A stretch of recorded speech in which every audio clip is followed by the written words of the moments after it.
I remember when I was 110 pounds, pretty darn skinny. I wanted to bulk up and gain some weight because I felt small, felt frail, felt weak, right? And then I decided this is exactly what I wanted to do. But how exactly do I do this? I didn't have all the TikTok, I didn't have all the stuff we have today, which might cause a problem in itself because there's so much misinformation online, right? But I knew I needed to eat more, but I had no clue how to do it correctly. I spun my wheels and didn't make consistent progress. I did eventually reach my goal, but I could have done it a lot quicker and progressed a lot further than what I actually did, with much better progress. So in today's video, I just want to tell you exactly my pitfalls and exactly what I would do today to go from skinny to jacked. Now, am I saying I'm jacked? Yes. But am I really jacked? No. Compared to some guys, I'm not even close to jacked, okay? So this is what I would do, knowing what I now know, to go from skinny to jacked. Now, if you do what I say in this video, I guarantee you will get very quick results, a lot quicker than if you do not do what I say. This is all you need to know. This is the last video you would need to watch on how to go from skinny to jacked, okay? Action step one. Step one, okay? Download a calorie tracking app like MyFitnessPal, probably the most popular one, right? Or Chronometer. This is the one I like the most. I use, okay? Chronometer. No, I'm not affiliated, okay? I have what, like 200 subscribers. Of course I'm not affiliated. All right, and then you want to input your weight goal. So let's say, what was I? I was 110 pounds, okay? I think I really started at 105, but we'll go 110. All right, my weight goal was to get to about 140. So it was a 30-pound little jump, okay? And a lot of that, I'm going through puberty and stuff during this time period. But a lot of it was like, a little bit of fat, a little bit of muscle in there, okay? You got the newbie gains and you got, I'm just bulking up, right? I was pretty skinny, so it wasn't too much fat. And then from there, I would recommend 1 pound of weight gain per week, all right? Your first week, you might gain like 3 to 4, maybe even 5 pounds. Maybe even the first 2 weeks, you might gain like 10 pounds, okay? Because you're getting a lot more calories than your body is used to. Let me fix that right quick. You're getting a lot more calories than your body's used to. You're getting carved up. You're having a lot of glycogen in your muscles, right? So I would recommend 1 pound per week from there, okay? You might gain like 10 pounds in the first 2 weeks, but that will bring you to what? Maybe like 120 if you're 110 pounds like I was. You might get up to like 120 in like 2 or 3 weeks, just because you're adjusting to the calories, right? But from there, I would do 1 pound of weight gain per week. So 120 pounds to 140 pounds. How long would that take us? Holy cow, we gotta do quick math. All right, 120 pounds in 1 month, we'll gain 4. So 124. What's 4 times what? 4 times 5 is what? 20, okay? So it would take me about what? About 5 months to reach the 140 pound. So it would take me about 5 months to go from 120 to 140 pounds. If we're going all in, this would probably take about 6 months to do, okay? 6 months. All right? So you have about 6 months to gain 30 pounds. That's pretty quick weight gain, right? 100. But you're not going to gain too much fat because you're doing it slowly and you're doing it right. As I'm editing this video, I realized I forgot to mention this real big important key, okay? You have to make sure you're getting enough protein, all right? So let's say I'm 120 pounds, 120 pounds, right? I would eat about 5 grams above your current weight. So if I'm 120 pounds, I would want to get at least 125 grams of protein per day to maximize muscle growth during this whole bulking process, okay? It is very important and vital for muscle growth, okay? Make sure you're doing this. And if you want a full breakdown of all the macros and when to eat, when to do whatever, how to work out for an aesthetic physique, I have a program in the description below. If you're interested, there's a group of people in there too if you're interested in the school community. But if you're just interested in the program, you can just get that. Choice is yours, but if you want to speed run your results and get an aesthetic physique as quick as possible, link below. Action step number 2 from there. How do we actually cause this to happen? 110 pounds to 140, the goal weight. How do we actually get this to happen? We get a scale.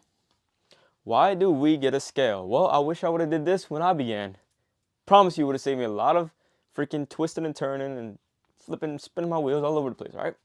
You want to get a scale and you want to start counting your calories, okay? Do not skip this step or you will leave a lot of it to chance and you'll take longer than needed, okay? Yeah, you'll probably reach your goal if you just eat more calories, just eat more food. You'll probably reach your goal, okay? But you'll reach it a lot more efficiently and a lot more progressively with building more muscle than just fat if you actually do this, okay? And this will speed run your results. It will guarantee your results instead of guessing, okay? You're just guessing. Oh, I'm eating more today. No, you never really know. Nobody really truly knows how much they eat until they actually put it into a calorie tracker and weigh their food, right? Makes sense. All right, and let me give you some quick tips on calorie counting. All right, let's say we're measuring out a bowl of chicken and rice, okay? So we get a bowl. You know what? You get a bowl. Here's my bowl, okay? This is the bowl.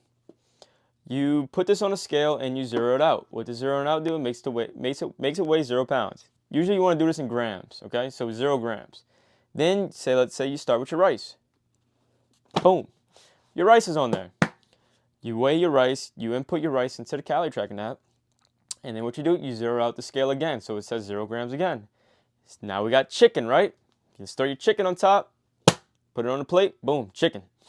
You weigh out the chicken, and you input that to your calorie tracker, okay? Boom, that's how you weigh your chicken and rice. And then let's say if you have a little bit of sauce. Throw your sauce in there after you zero it out after the chicken, boom, you weigh your sauce, boom. That's how you track your calories, that's how you weigh calories, that's how you do it, okay? Very simple, just take some practice and a little bit of brain cells, okay? Do that and you'll start having accurate calories on the day, okay? So now that we know how to track our calories and how to properly do it, this is step 3, all right? We count our calories for at least 2 weeks, the first 2 weeks of counting them, right? And we'll track our weight as we do this. And we'll make sure our results are either optimal, like we're gaining 1 pound a week. Like I said, initially you might gain more, okay? But after like about 2 weeks of doing it, see if your results are too slow or too fast and adjust accordingly.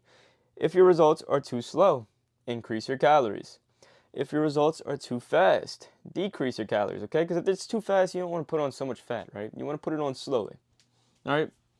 This is a mistake I made. I put on weight really quick and I ended up getting chubby, all right? Chubby. And then action step 4, okay? Do step 3 for months or years until your weight goal is reached.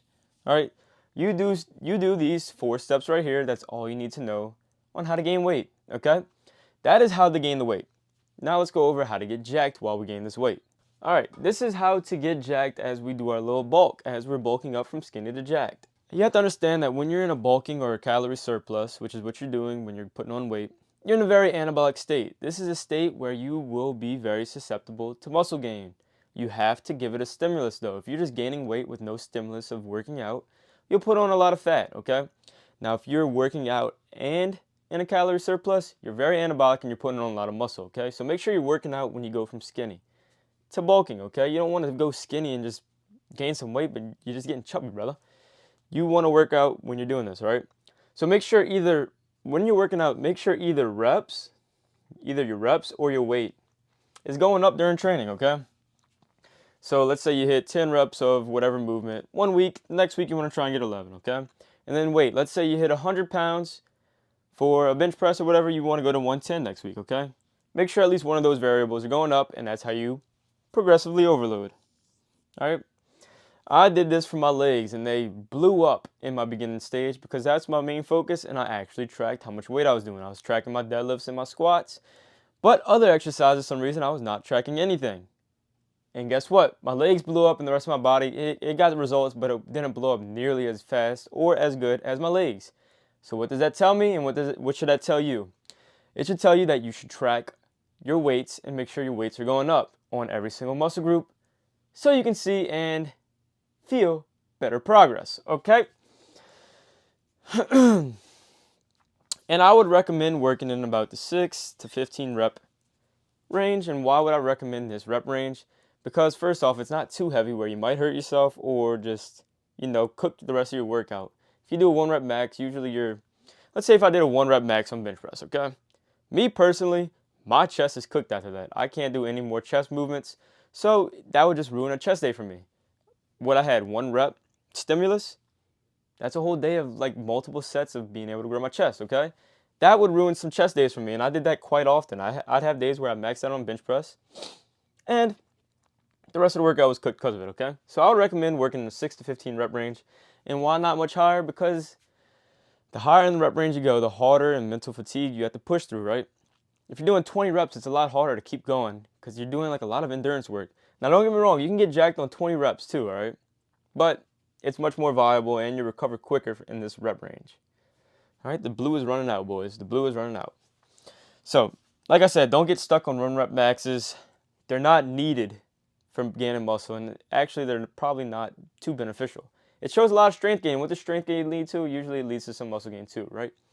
But it's not needed. But if you really enjoy doing 1 rep maxes, and I think everybody in the beginning loves doing 1 rep maxes because it goes up so quickly in the beginning, do it, okay? Do it.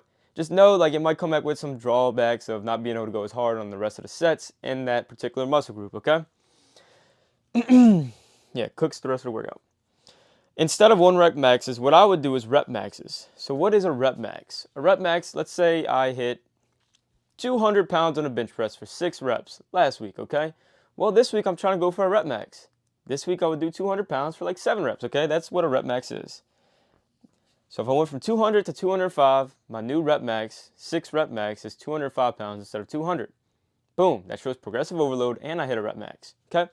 Simple. You can do that in any range, really. 10 rep max, 15 rep max, 3 rep max. Just know the lower you go, like anything below 5 rep maxes is more strength bias than muscle bias, okay? And then this is the most important thing. You need to enjoy your training, because if you're going in there and you don't enjoy it, you won't consistently show up. You won't have fun, right? And how do we enjoy our training? First off, tracking and seeing the freaking weight go up is very, very satisfying, okay? We all know that. But another good way is to get some friends. Get some friends that are into lifting too. See, me, I had my uncle and my dad in the beginning. They worked out. They don't really do it too much no more, at least not with me.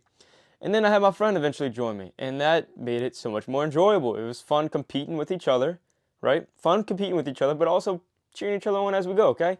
And you have to realize you might get a buddy that has really good genetics, and boom, don't go down on yourself, brother. He has better genetics than you. He will respond better to the weightlifting, okay? And then you might have better genetics than your buddy, okay? Pick him up if that's the case, okay? Pick him up if that's the case. And then another way to do this is maybe meet some people at the gym, okay? Maybe you don't have any friends that want to get into weightlifting. Well, just when you're at the gym, talk to people, okay? Talk to beginners, talk to people that have been there and done it, all right? And another way is you can join an online group. You can join an online group to speed run your results. You won't have to do as much digging and research if you go join a group that has people that already done it. And you can learn from them very much quicker and very fast. For example, I have a group and a program down below in the link, down below in the description.